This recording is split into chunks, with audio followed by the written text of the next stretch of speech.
नमस्कार, मैं चंदन कुमार और आप देख रहे हैं अपना पसंदीदा चैनल अंगवानी। इस वीडियो में हम बात करेंगे ग्रुप डी की। ग्रुप डी में चल रहे घमासान की, जिसमें कि एक कोशिश है कुछ कोचिंग संचालकों द्वारा, कुछ कोचिंग माफियाओं द्वारा, जो कि ग्रुप डी में एक भाई से भाई को लड़ाने की जो कोशिश है, जो साजिश है मैट्रिक वर्सेस आईटीआई करने की, उस पर हम बात करना चाहेंगे आपसे इस वीडियो में। और आपको जो हमने मतलब ये वीडियो जो हम पिछला वीडियो था उसके कंटिन्यूएशन में इसको समझा जाए, जिसमें कि पिछले वीडियो में हमने आपको बताने की कोशिश की थी कि देखिए हर चीज के नियम कानून है, किसी को मतलब भावनात्मक रूप से बहकाने से काम नहीं चलेगा और किसी को भी, खुद को भी जो है भावना में बहने से काम नहीं चलेगा। आपको चीजों को लॉजिकली समझना होगा, जो कि हमने पिछले वीडियो में आपको समझाने की कोशिश की थी, खासकर मैट्रिक के स्टूडेंट्स को, कि आप इस तरह से किसी के बहकावे में नहीं आएंगे। मैं तो ये कहता हूं, आज उस बात को आगे बढ़ाकर कहता हूं कि आप मैट्रिक के मेरे भाइयों, आप उन कोचिंग वालों से कहिएगा जो आपको कहते हैं ना कि आओ इनकलाब जिंदाबाद करो, जंतर मंतर चलो, रामलीला चलो, उनसे कहिएगा आप कि आप केस लड़िए। आप उनको कहिएगा कि आप उनको केस लड़िए, है ना। और ये एक पैसा ना लें, और ये कोचिंग भी इतने वो आपके वेल विशर हैं तो छोड़ दें पैसा लेना। आपके वेल विशर है ना, वो कहते हैं ना कि आपके लिए हम लड़ेंगे, आपके लिए हम ये करेंगे। अरे आपके लिए आप क्या लड़ेंगे भाई, वो खुद लड़ सकता है। उसको कोर्ट ही जाना है तो कोर्ट चला जाएगा। अगर उसको कोर्ट जाना है तो वो कोर्ट चला जाएगा, आप क्या लड़ोगे।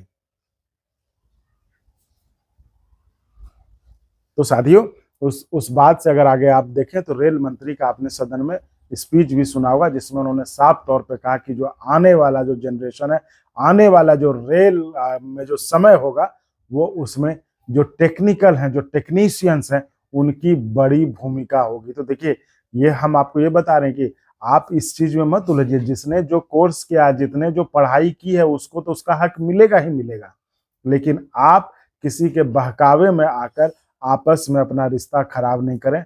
आपस में एक मतलब घर में, ये तो ऐसी बात होगी ना, घर में दो भाई है, एक भाई आईटीआई करके बैठा है, एक मैट्रिक करके बैठा है, दोनों आपस में मतलब एक दूसरे को दुश्मन की नजर से देख रहे हैं। ये तो यही वाली बात होगी। तो इसलिए कहता हूं कि जिस तरह से रेल मंत्री का बयान था संसद में, जिस तरह से उनका स्पीच था रेलवे अमेंडमेंट पे, उससे तो साफ लग रहा है कि जो है जो टेक्नीशियंस है उनकी जरूरत बढ़ने वाली है, उनकी जरूरत बढ़ेगी। और उनके लिए उन्होंने ये भी कहा कि उनके लिए आने वाले समय में हम उनके लिए और भी जो है मतलब काम करेंगे। अब ये अलग बात है कि वो जो बोल रहे हैं वो होता है कि नहीं, ये तो देखने वाली बात होगी। लेकिन एक बात तो ये सच है कि रेलवे में टेक्नीशियंस की जरूरत है, टेक्निकल पोस्ट पर टेक्निकल लोगों की ही भर्ती की जरूरत है। ये बात तो सच है, इसमें तो कोई नकार सकता नहीं है।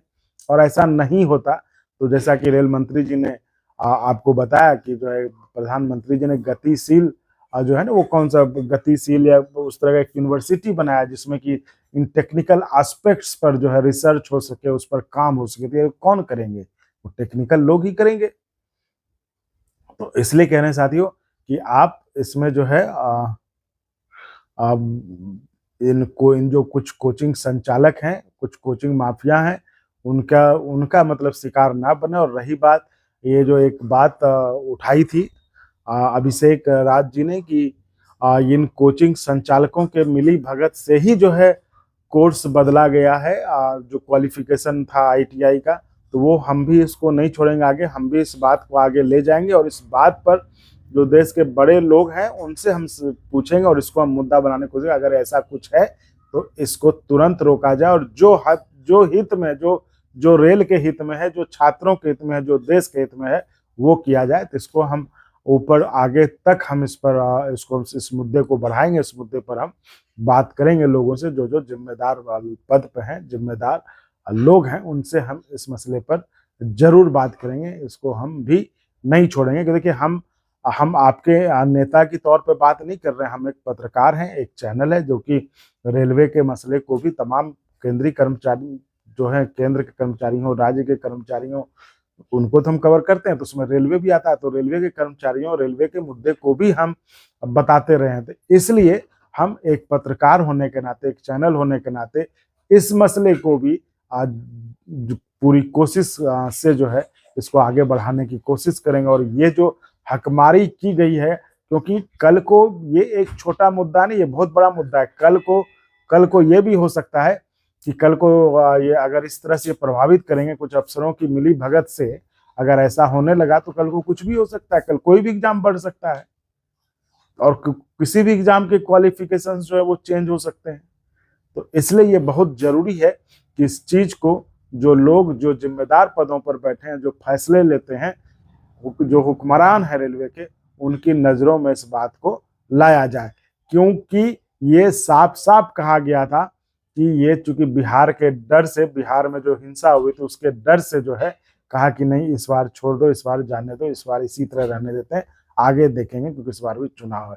लेकिन जब ये मामला सामने आया है, जब ये खेल सामने आया है, ये तो सारा कुछ रेलवे के कुछ आरआरबी जो है, कुछ उनके अफसर और ये कुछ कोचिंग वालों का खेल है, ये मिली भगत का परिणाम है, उन्होंने ऐसा किया है। तो इसको तो फिर तो ये बड़ा गंभीर है, ये रेल के लिए भी है। क्योंकि रेल में अगर जो पद टेक्निकल पोस्ट हैं, जो जिसमें टेक्नीशियंस की जरूरत है, वहां पर अगर, ये तो खिलवाड़ का भी मामला है, देश की रेल की सुरक्षा से खिलवाड़ का भी मामला है।